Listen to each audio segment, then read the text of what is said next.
This is Abby Gooch, and I'm so glad you are here. We actually paused the show for February, but I couldn't help but bring one more guest on because his assistant let me know that he was available. So I thought, hey, if anybody just happens to be on, they can pop on. And if not, you guys will get the recording. And ladies, of course. So thank you again. Let's just take a moment to drop into our intuitions, be fully present to this moment, to each other, just breathing into our hearts, bringing our awareness down into the center of our being, the soul, right at the center of our heart, seeing that golden white light. And then taking a few deep breaths down into our belly, imagining a tunnel of love from our heart down to our core, that gut feeling. A couple inches below your belly button, visualizing the color orange, and just rotating that in a clockwise direction, opening your inner compass, your intuitive guidance, how your soul is meant to guide you today and us through this conversation. And Jonathan, we just want to welcome you here to the show. Just thank you for just you showing up and being present and just helping us all reach this world with more of our love, right? So the purpose of this is really to activate our intuition so we're in the highest level of service. And I'll actually be speaking in Ecuador about that, of service beyond the self. So when we tune into our intuition, and I know you have a lot of just great information about how to tune into guidance and discernment, decisions from that intuitive place, we're really able to be the change we wish to see in the world. So this morning, and obviously people are listening to this around the world, so it could be, nighttime, afternoon, doesn't matter when, because in every single moment, your intuition is available to you. Wherever you are on your path, you can just, my old business manager would call drop in, right? Drop into the moment, drop in, tune in, and know where to go next. So with that, Jonathan, I would love you just to briefly introduce yourself and just, let us know what called you to this work. What intuitive call did you feel and hear that brought you here today and to the work that you do? Thank you. It's really a pleasure to be with you and participate in your beautiful work that you're doing. Oh, thank you. My name is Jonathan Goldman. I am the main teacher and channel for what's called the Essential Light Institute, which is a school of healing and a training for living through the heart. That's what we do. Because it's my observation and what I have received, and what you're obviously doing the same thing, is that the salvation of humanity and the next step for humanity is to learn the art, the inner science of living through the heart.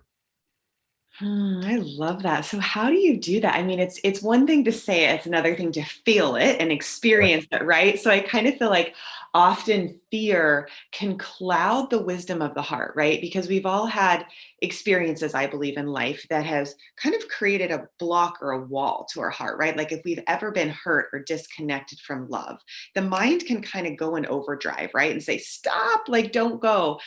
But our heart kind of knows it, not kind of, it definitely knows a deeper truth.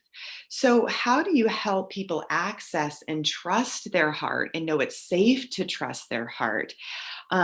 Is there any like exercise and experience that you could offer our listeners and us, right? Even just hosting this show? Sure. Look, it's what I teach, because here's what my prayer was, right? Even when I was a little kid, when I was 5 years old, I was walking around the living room of the new house that my family had moved into in suburban Detroit, blindfolded. I had blindfolded myself. Why does a 5-year-old kid blindfold himself? And what I would do is I would look and I would memorize the room, and then I would put a blindfold on and I would walk around like this, like finding my way. So I was a little 5-year-old metaphor. Yeah. Right. And my experience was I was saying, hey, I'm a blind amnesiac that woke up in this body. Help me to know how to navigate. Help me to know what to do, where to go, how to understand some of this, right? 5 years old. My life then has evolved through that. And like for many people, I came to it through pain. I came through it through my own trauma. When I was 10 years old, my mother died. When I was 11 years old, my father died, both of illness. My father, especially in my little world, very suddenly. And so I had that you were talking about, that trauma that not only kept me from my heart, but tried to keep me out of my body. So years later, through what I came to understand was intuition, I found my way to the various teachers and teachings that showed me how to be in my body, and then showed me literally where the heart is, what are the layers of the heart, what are the qualities contained in the heart chakra, where they are, how to activate them. So the contribution that we're making is not different, right? The sages forever have said everything that you need is inside you. And my question was, okay, but where? Right? Where? Show me, show me, show me. So I had many experiences, and my contribution that I can say to what I teach people, the only real credit that I can take is I keep saying yes. I keep saying yes. Okay, here's this trauma that comes up in me. What am I going to do about it? Am I going to run away about it? Am I going to sink into addiction? Am I going to make myself crazy? Am I going to make excuses? Sure. But then I'm going to take it on. Because what's the other option? The other option is to do all those things. And as they say, been there, done that. Mm-hmm. So what I've learned then is, and then what I subsequently teach is, here's where it is. Here's where compassion lives, literally. Here's where intuition lives. Literally, intuition, as you know, as you teach, is the voice of the heart. Intuition is the megaphone of the heart. And so the process of activating the heart through breath, through concentration, through exercises, through choice, then also opens the space, opens the speaker for that deep intuition that's there all the time to get louder and clearer, right? So for me, for many, many years, it was a little voice and it came like, boom. I'd be like, wow, okay, wow, that's weird. Okay, I guess I'm going to do that. You know, that was my choice. And in some ways, because I had so much uh, distress on the other levels, my mind was blah, blah, blah, blah, blah, blah all the time. My emotions were blah, blah, blah, blah, blah all the time. And so there was, when something would come that was so clear and so gentle and so out of nowhere, I chose to follow it.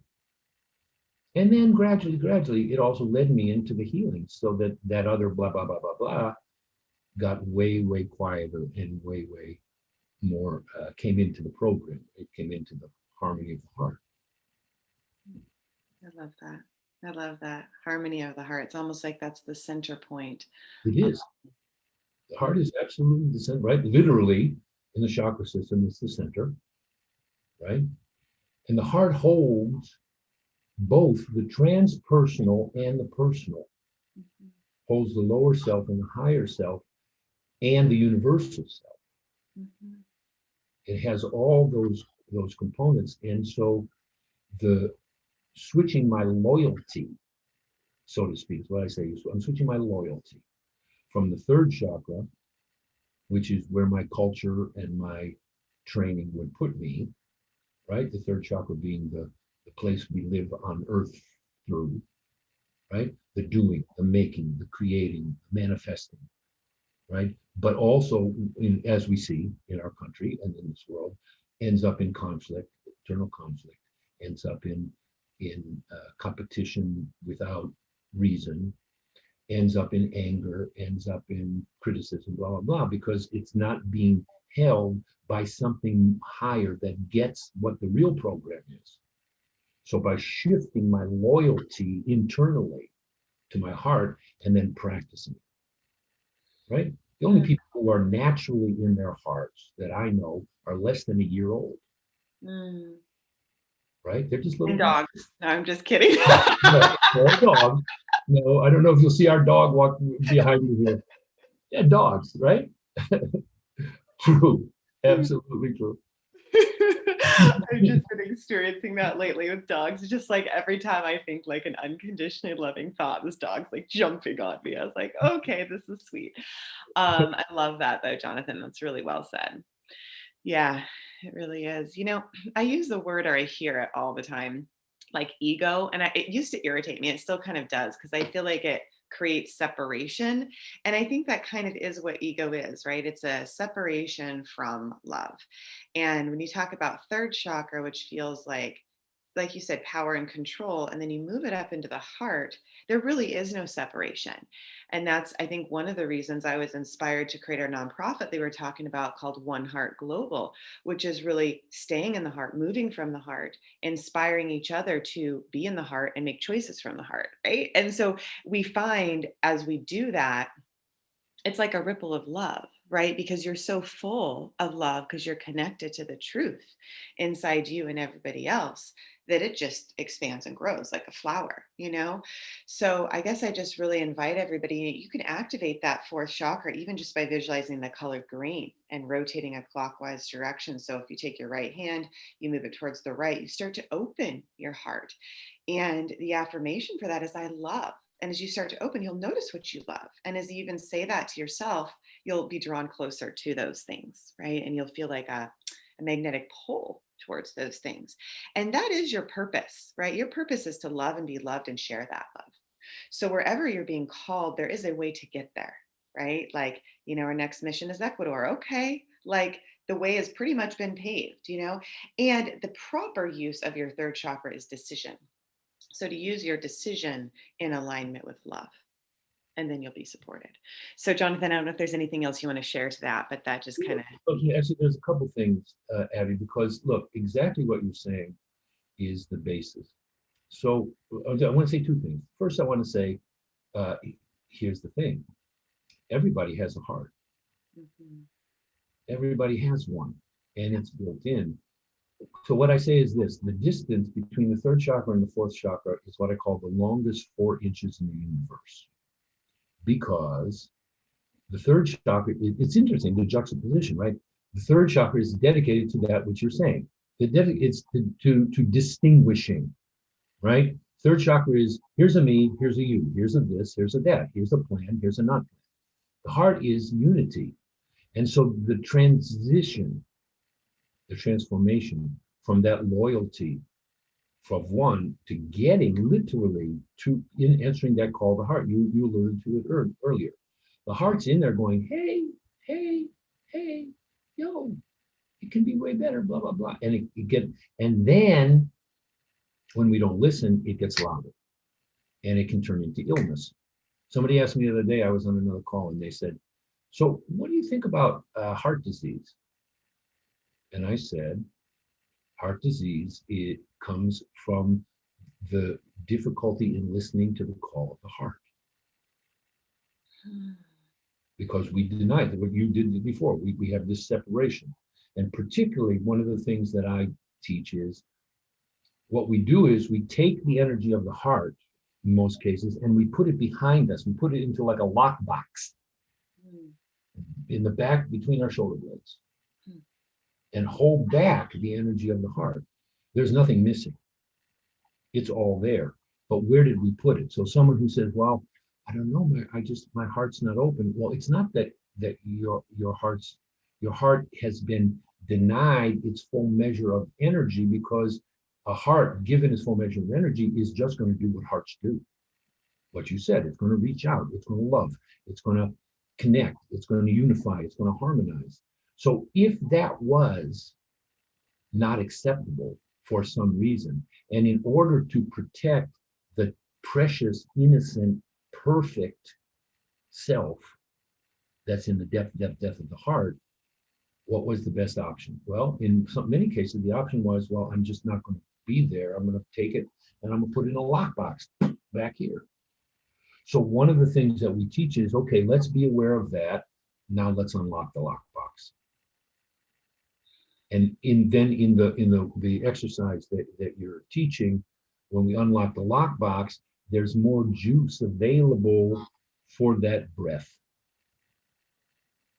Okay. Here's the second thing that I want. You asked me a little earlier, did I have anything particular that I could teach about this? And I do, if you don't mind, let me describe something about what I call the energetic anatomy of the heart. So the heart, so in our, we are constructed, right? Everybody. We have a generic vehicle that then is customized based on karma and necessity and, you know, all the different, the variations, but basically your dog and a fish and a tree, and we're all the same construction. We have what you call the core, which is, I call the same thing. And then we have around that layers of energy, discrete layers. One layer is the physical body, is one layer. On top of that, then is what most people who start to see can see. There's a nimbus that goes around the body, like white or blue or yellow, around the body. It's called the etheric body. It's what the acupuncture points are in, and what we call alternative healing works in the etheric body. Then there's the emotional body, then there's the mental body, then there's the spiritual bodies. Each chakra has each one of those bodies. So the heart has an etheric body. The heart has an emotional body. The heart has a mental body. The heart has a spiritual body. Each one of those then has discrete, implanted, pre-put in qualities. So at the very center of the heart chakra, the center, like if it's a flower, that thing right in the middle, like if it's a daisy, you know, that thing in the middle, is humility. Humility lives, literally is built into us. And so when we are brought to humility, right, two hardest things for humans, humility and forgiveness. So for me, I was brought to humility, literally brought to my knees on a mountaintop in Brazil in the middle of the night, begging for help, literally brought to humility that way. I was a super stubborn, you know, I'm a middle-class American professional white guy. Imagine how hard that is to be humble, right? So humility. The etheric body, which is right on the surface, is calmness. So right when I want to calm myself, you see this, people do this. They want to calm themselves down, or if someone's freaking out, you put your hand gently on their heart. Okay, here it gets interesting. The emotional body of the heart, which is right in front of the heart, is where compassion lives. Literally, not metaphorically, compassion is implanted in every heart. So when it gets activated, right, compassion is mostly activated in a general way by tragedy, right? A tsunami, right? The thing happens a couple of weeks ago in Washington. Most people freak out and are like, whoa, whoa, whoa, whoa, whoa. And for a little while, get compassion.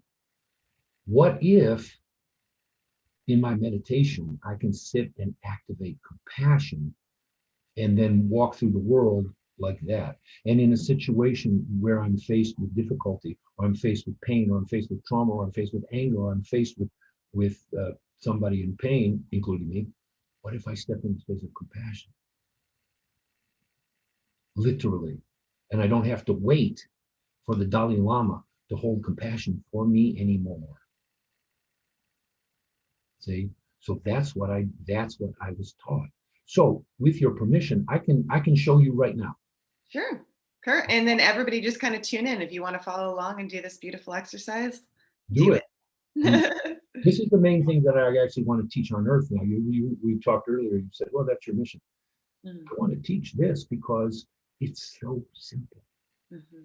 And it's so real, and anybody can do it. And it doesn't have anything to do with religion or ideology or opinion or what you do in your life, you know, or what you don't do. It's just there, right? It's like looking in the mirror and going, oh, I have a nose. I think I'll breathe. It's not that different. Oh, I have compassion. Maybe I'll explore What is it like to do my life living in, having that vibration surrounding me? Okay, so here's how it goes. I'm gonna do this just a little exercise. Okay, basically I'm gonna do what you did, and I'm just gonna add a nuance. Okay, so everybody listening, if you choose to do this, I promise it's going to be good for you. I promise. So align yourself however you do. Particularly feel your feet, squint your toes to feel your feet connecting through wherever you are to the earth. Through the bottom of your feet, connect to the vibration of the earth. And then add to that your first chakra, which comes between your legs and goes straight down into the earth and secures you in your body, secures your incarnation, like that. Then breathe through your center, right up the center pole, your core, which is right in front of your spine.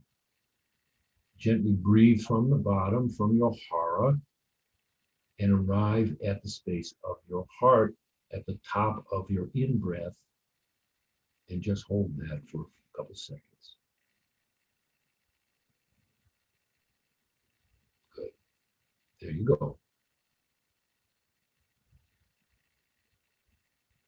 Now, put your hands, make a shelf right in front of your chest. Stick them straight out in front of your heart chakra. You're making a shelf with your fingers sticking out in front. Keep breathing, keep being aware of your heart. Now put your awareness where your fingertips are. That far in front. Just put your awareness there and feel, see, imagine, sense, surrounding your body at that distance, a circle, an inner tube of vibration completely surrounds your body at that distance, all the way around. Now sit on your fingers. Your fingers are a dock, and you're sitting, dangling your feet in the lake.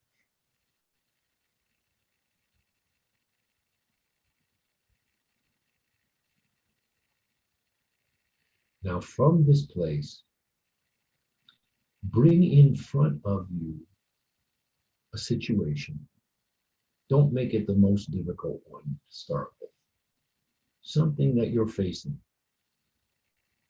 a person that you care about that's going through a difficult time, a particular problem that you're having, that you're facing, a health problem, a decision, something that's just going to come, and just hold it in that space. Don't do anything. That's the space of compassion. You're not going to do anything. You're just going to hold it in that space.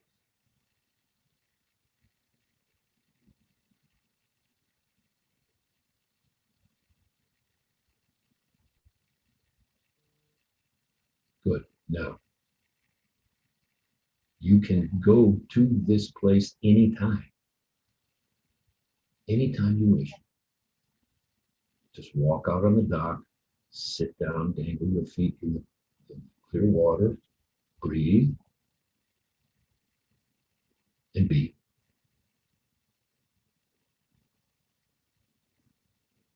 Now, just be aware of your breath.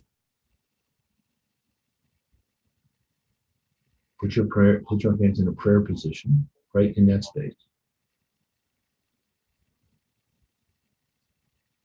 That's your activation signal. Anytime you do it or you see somebody do it, you activate your compassion.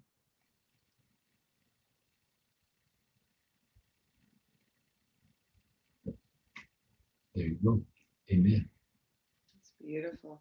This actually reminds me of the namaste thing. And I have a picture like this. And funny, Oneness Talk Radio, they greet everybody with namaste. Think about it, it really is centering the heart, and compassion and love for everyone and everything, right? And if you feel the energy move through the heart, you can feel the connection to everyone and everything. So imagine, as I do, I mean, I practice this many times a day, my meditation every day, every day, every day. And anytime I do healing work, right? It's one of the things I do is I do healing sessions and I teach people who do that and I lead ceremonies and I do lots of different things. All of it is held in this space as much as possible. Of course, I have my ego and my freakouts too, but come back to it. And it completely changes everything, right? One of the distinctions I make, Abby, is I think it's super important these days, is the discernment between compassion and empathy, right? So there are three energies that look similar, but they're not. Sympathy, empathy, and compassion. Sympathy says, I'm going to do it for you. Empathy says, I'm going to do it with you. Compassion says, I'm going to hold this space of total presence and total love, and you're going to do it. See? Sympathy leads to frustration and anger. Empathy leads to burnout because you're with people and you're in their energy field and you're taking on their energy. And eventually you're like, just get well. You're driving me crazy, right? Compassion doesn't lead to burnout. There's no such thing as compassion fatigue because compassion is a universal energy. That's like saying there's sun fatigue, stars fatigue.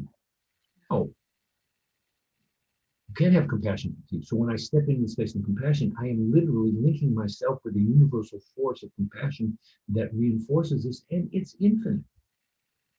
So yeah, my body gets tired, but I don't get emotionally tired. I don't get mentally tired because I'm not using my mind. I'm just holding the space. Mm-hmm. That's beautiful. What about the discernment between intuitive guidance and your head, right? Or a thought? Like it can be, I think, easy to be swayed even by our emotions, right? So, what's the intuitive discernment? To me, it's really as simple as your heart. Really, it's kind of you gave us the answer of like, bring your hands to namaste and feel your heart and you'll know. That's a rhetorical question, right? So it's kind of like, to your point, you already know the answer. So, I mean, really, it's just as a practice, I was noticing even for myself, it's an anchor, meaning it triggers a subconscious, really positive response. When you kinesthetically bring your hands together, it fires off that chemical response of love, of your heart. And so that's a way that you can come back to your heart, come back to your intuitive guidance, and just kind of feel, is this aligned with my heart? And you'll feel it, that magnetic pull, that yes. And that's just, you're like, yes, move forward. Yes, move forward.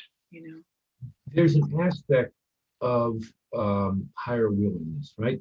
So here's the thing. Humans, we've been given four gifts. Four gifts, incredible gifts, universal cosmic gifts. One, consciousness, right? Consciousness. We can have this conversation. We can learn. We can, right? Be aware. We have awareness. Two, we have a body that is housed in temporarily, for a while.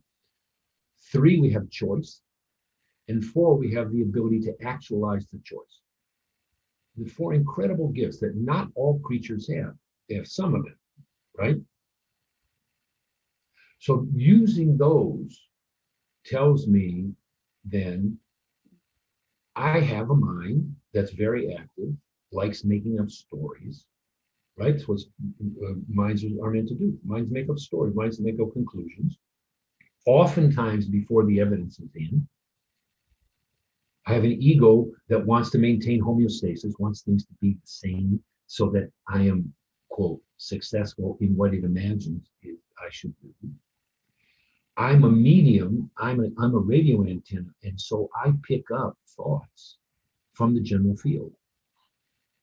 Right? Many people these days are picking up the disturbed thoughts that are going on and acting them out, speaking them out without knowing that that's what they're doing. We have examples of this. Many of the conspiracy theories are like, there's a collective thought, and people are picking up out of their distress, and all of a sudden, blah, blah, blah, blah, blah, blah, blah, and all of a sudden it's true. Well, it's not true. How do you know? So part of it is my choice to know that about myself, to know my inner tricks, to know what the voice of my intuition sounds like, feels like, and then what the voice of my mind sounds like, feels like. It's not the same. So let's do that. Let's give the discernment, maybe in one hand, voice of intuition and one hand, mind. Are you willing to kind of guide people through that process?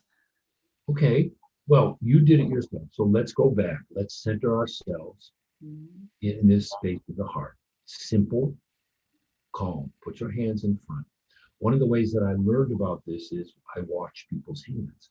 If you watch a video of the Dalai Lama's hands 100% of the time are in front of his heart.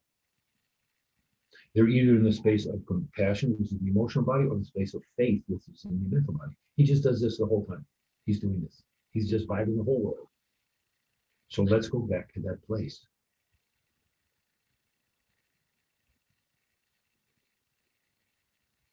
So bring into your awareness a question you have. Simple question. What am I going to eat today? What am I going to do with the rest of my day? Frame it as, what is in the highest good of all beings, including me?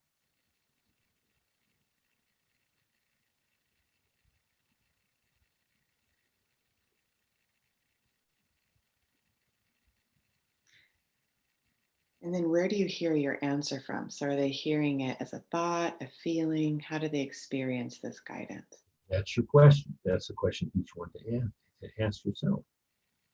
How do you get the message? The message, if it's intuition for real, will vibrate literally. You will feel something in your heart. You'll feel a bell. You'll feel a resonance. You'll feel a tingle. You'll feel a sense of brightness. If it can't get to your heart, don't listen to it. Certainly don't follow it. And if it comes with confusion, it's not coming from your heart. If it comes with, but I don't know, but I don't know, but I don't know. No, what doesn't know is your mind and your fear. If it comes with a certainty and a calmness and not attached to outcome, right? Intuition doesn't come with what if. But what if this? But what if that? But what if I'll do it if? No. Intuition comes and just gives the message. So what am I going to do today? I'll tell you what my heart said. My heart said rest. Because I'm working super, super hard. We had a very busy weekend. And I went through a health thing a month ago. My heart just said rest. Now, it's up to me whether I obey that, because usually I don't. See, but it comes with a calmness, and it comes with a rightness, and it comes regardless of what my considerations are. I have lots of work to do, lots of work to do. My heart's just saying, hey, here's the deal. Right? What did your heart say? I ask a question more about loving somebody. Yeah. And I got a yes. So yeah. You got a yes. There you go. Now, that doesn't, how do you say, that doesn't dictate what anybody's going to do, but it dictates where you're what your truth is. Mhm. And that's the space of compassion. The space of compassion, what I know is eventually everybody's going to transform. Eventually everybody's going to come to the heart, because that's where we're going. Mhm. How it happens, how long it takes, whether someone does or doesn't in the moment, that's not up to me. You know? So I hope that's helpful, because that's what I've learned. I spent many years confused. On the one hand, on the one hand, and on the one hand, on the other hand, on the one hand, on the other hand, on the other hand. And then when I came to my heart, I was like, okay, there's still those one hand, the other hand. They're still going to talk what they're going to talk. But that's not what I'm going to do anymore. Well, your So, heart, if you think about it, is in the center of your two hands. exactly. So, I mean, even bring your two hands together, the answer is there. Exactly. It's just And you there. put the one hand and the other hand, and you make them into one hand. Right. Your heart. It's exactly was a moment when my life changed when I realized what you just said. Right. For sure. For One sure. heart. Yeah, one heart. Anytime.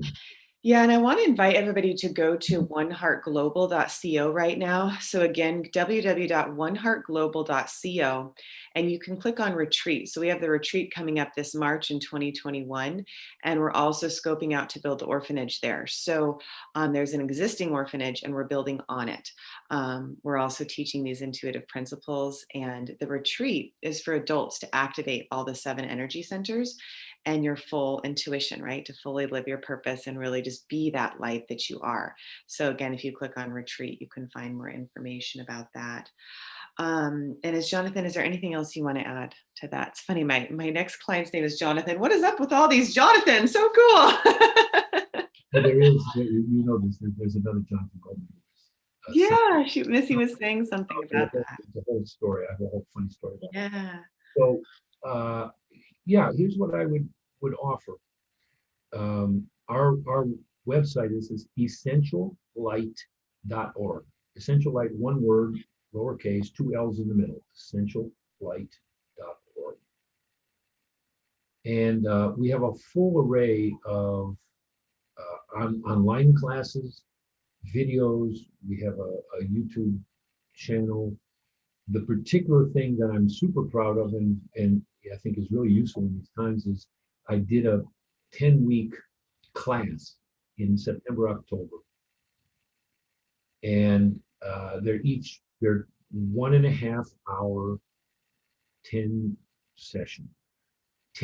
Divide into 3 sections that go through the whole methodology, go through the whole training that we do. Starting in March, we're going to be doing online classes, also online training. By the end of the year, I'm saying we're going to do in-person workshops because that's what has to be. But the 10-week course I'm very proud of, and it takes you through the step-by-step of, as you referred to it, Abby, of building an inner structure to be able to receive your intuition, but to be able to receive light and to recognize universal, divine light. Again, not a metaphor. Again, not necessarily connected to any religion or any belief system, but the vibration that comes from the center of light in the center of the universe. And to be able to be a vessel for that, literally receive it in your body for your own health, be a channel of it, which of course is what you're doing. You're going to go to Ecuador and basically you're just going to spread light around, right? But to learn, so the training then is how to do that consciously. How do I recognize it? And how do I build inside me the structure that then allows me to recognize it and tolerate it because it's strong. And then over time, it gets more. My portion of light gets stronger, gets more. My connection with my own guides, the consciousnesses which are smarter than me and beyond me, all of that done in a grounded, truthful way so that you don't end up flipping into fantasy and imagination and get distracted. So that's what we do. And that 10-week series gives the outline of that. Super clear. So the feedback we've gotten is 100% good. And so I'm encouraging people to go and check it out, essentiallight.org, and then let us know. And, come and hang out. People have a lot of time, do the retreat, then come and work with us too. Whatever is for you at this moment. What is your heart calling you to? What is your intuition saying? If listening to you, I'm like, wow, that retreat sounds awesome. My heart's going, wait, wait, wait, wait, wait. So if you're listening to me and you're like, wow, I'd love to learn this, it's called the living through the heart process. I'd love to come do that. Mhm. So the Dalai Lama was speaking once in Portland, Oregon, and somebody said to him, asked him, how do you become a Buddhist? And he said to him, well, what religion are you now? He said, well, I'm a Christian. And Dalai Lama said, so be that. Be who you want, whatever your heart calls you to, do that fully. Do that with your whole heart. There's lots of people saying lots of good things on earth. And there's lots of people saying lots of crazy things on earth. So to discern between the crazy and the positive, positive means what brings unity, what provokes love, as you said. No, bad and good, not in terms of morality, but in terms of effect. What is it creating? If it's creating conflict, well, I have plenty of conflict already in me. I don't need any more. Right? If it's creating unity, if it's joining heart to heart, that's what I say yes to. So do what you're called to do, but do it for real. Because as one of my guides said, there's plenty of time, and the time is short. Yeah. Well, you realize taking action in the moment. And if you miss it once, if you're meant to do it, it'll come again. So just say yes as soon as you can. As soon as you get your heart call, just say yes, because that is the truth of you. You're born and created of love. You are love. So if you're listening to your heart, there's really no way you can go wrong. I was raised in like a fundamental Christian church of like good, bad, right, wrong. Da, da, da. It's just like, and that's a confusion ping pong ball of chaos, right? Whereas if you just move into the center of your heart, it's like, oh, I already know. I've already known. Can I trust my heart? Can I take action on that? And Knowing. choice, right up to a certain point. It's a choice to say, okay, wow, I guess I'm going to trust my heart. And then you get the proof, right? Like, wow, that worked out great.